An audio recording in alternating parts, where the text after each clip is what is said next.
서울의 아파트 13층, 창문 너머로 늦가을 노을이 스며든다. 밥 냄새와 김치찌개의 진한 향기가 퍼져 있고 둥근 식탁 위엔 두 사람이 마주 앉아 있다. 딸 민정은 회사에서 갓 퇴근해 돌아와 아직 코트도 벗지 않은 채 밥을 떠먹는다. 엄마 선영은 딸이 제대로 먹는지 눈으로 확인하며 젓가락을 놓지 못한다. 오늘 회사 일은 어땠어? 얼굴이 좀 피곤해 보이네. 늘 그렇죠 뭐. 회의만 줄줄이 하고 남는 건 잔소리뿐이에요. 엄마의 시선은 딸의 손목으로 내려간다. 남들이 보기에 가느다란 팔 차갑게 느껴지는 눈빛, 그리고 얇게 눌린 입술. 이 모든 게 선영에게는 딸이 힘겹게 세상에 맞서고 있다는 신호처럼 보였다. 민정아, 이제 슬슬 결혼도 생각해야 하지 않겠니? 내 나이 28이면 좋은 사람 만날 기회가 많을 때야. 민정의 숟가락이 딱 그릇에 부딪히며 멈춘다. 짧지만 날카로운 침묵. 엄마, 또 그 얘기예요? 제발 저한테 결혼 얘기 좀 하지 말라니까요. 그녀의 눈빛은 불편함과 짜증으로 얼룩져 있었고 선영은 말끝을 흐리며 시선을 피했다. 그러나 속으로는 걱정과 두려움이 소용돌이쳤다. 딸이 이렇게 단호하면 혹시 평생 혼자 살아가는 건 아닐까 하는 두려움. 늦은 밤 선영은 거실 조명을 낮추고 앨범을 꺼내 펼친다.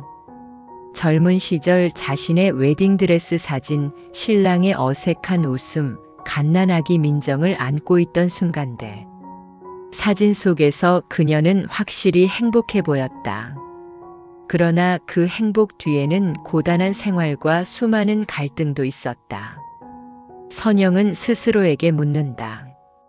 나는 결국 가정을 이루면서 삶이 굳건해졌는데 우리 민정은 어떡하지? 사랑도 믿고 기댈 사람도 없이 혼자 버티면 너무 힘들 텐데.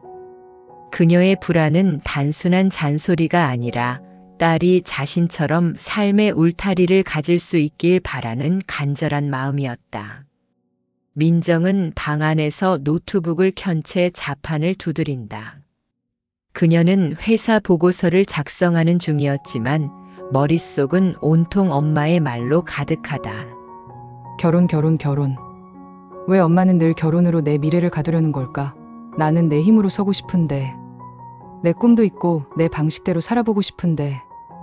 그녀는 화면을 닫고 이불에 몸을 파묻는다. 자신이 원하는 건 사랑 없는 결혼식이 아니라 스스로 성취한 삶의 안정감이었다.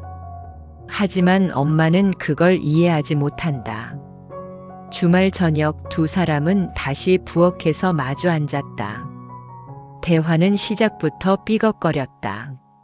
이번에 친구 아들 결혼식이 있었는데 아주 잘 맞는 짝을 만났더라. 너도. 엄마, 그만 좀 하라니까요. 결혼이 인생의 답은 아니에요. 왜 제 삶을 자꾸 그런 틀에 맞추려고 해요? 틀이라니? 그건 안정이야. 내가 살아봐서 알아. 혼자서는 버틸 수 없는 순간이 반드시 온단다. 엄마가 힘들었다고 해서 제가 똑같을 거라 생각하지 마세요. 전 제 방식대로 살 수 있어요. 그 순간 두 사람 사이에 뜨거운 공기가 감돌았다. 선영은 눈가가 젖어갔고 민정은 방으로 뛰어들어가 문을 닫았다.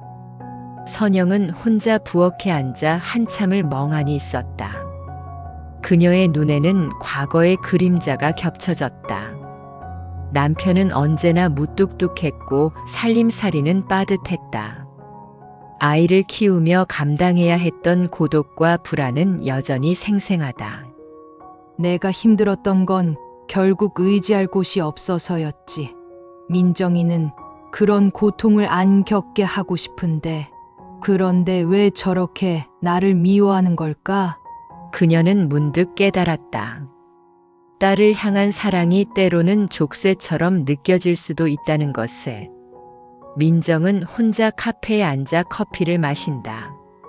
창밖에선 연인들이 웃으며 지나가고 테이블마다 가족들이 모여 앉아 있다.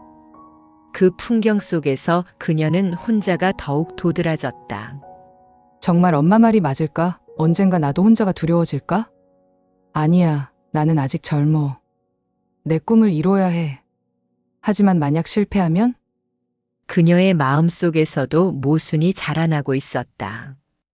결혼을 거부하면서도 혼자가 되는 것에 대한 은근한 두려움이 스멀스멀 번졌다. 며칠 후 두 사람은 같은 소파에 앉아 TV를 보았다. 분위기는 어색했지만 선영이 먼저 입을 열었다. 민정아, 미안하다. 엄마가 너무 성급했지? 너한테 부담 주려던 건 아니었어. 민정은 잠시 엄마를 바라보다가 고개를 숙였다. 저도 엄마 마음 몰라서 그런 건 아니에요. 그냥 제가 아직 제 길을 찾고 싶어서 그래요. 그 순간 서로의 눈가에 눈물이 맺혔다.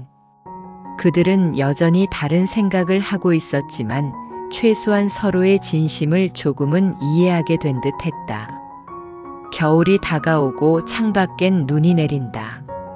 식탁 위에 따뜻한 국이 올려지고 두 사람은 조심스럽게 숟가락을 든다. 대화는 여전히 어색하지만 이전처럼 날카롭지 않다.